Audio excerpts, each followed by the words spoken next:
Once upon a time, in a small, cheerful town called Ballerina, there lived a girl named Elena. She loved flying kites more than anything in the world. Every weekend, Elena would meet her best friend Tracy in the park near her house. But Tracy didn't live in Ballerina. She lived across the river, in a town called Meggie. Elena's kites soared so high that people from distant towns could see them dancing in the sky.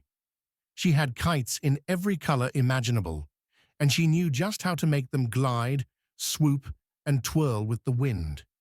One day, dark clouds gathered, and a fierce storm rolled in. Rain poured down for hours and hours, and the river between Ballerina and Meggie rose higher than ever before. The strong currents swallowed the only bridge connecting the two towns. Even after the rain stopped, the water stayed high, and boats couldn't cross. The river was simply too wild. The people of Meggie were stranded. They couldn't get fruits, vegetables, or any supplies from outside. Days passed, and their worries grew.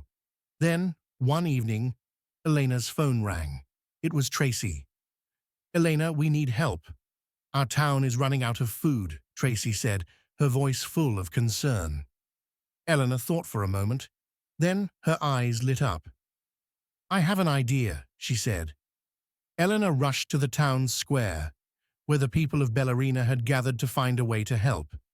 She took a deep breath and spoke up. "We can use kites." Everyone looked at her, puzzled.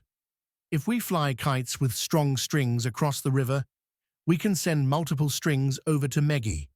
Once they tie them together, we can make a thick rope strong enough to carry food."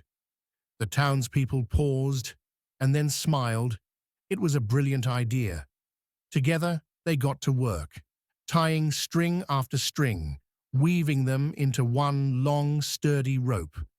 They stretched it across the river, securing it between two tall poles, one in Ballerina and one in Meggie. To carry the supplies, they made little baskets with rings that could slide down the rope like a zip line. One by one, baskets filled with apples, carrots, and bread zipped across the river to Meggie. For days, the people of Ballerina sent food to their neighbors in Meggie, keeping their spirits high and bellies full. Then, one bright morning, the sun peeked through the clouds, and the river began to shrink. Slowly, the bridge reappeared, and soon, people could walk across it again. The people of Meggie cheered and clapped, grateful for the kindness and the clever thinking that had saved them. From that day on, everyone called Elena the Kite Girl. News of her idea spread far and wide, and visitors from other towns came to see Ballerina, the town of kites. Elena and Tracy remained the best of friends, their bond as strong as the kite strings that once bridged a river and brought two towns closer together.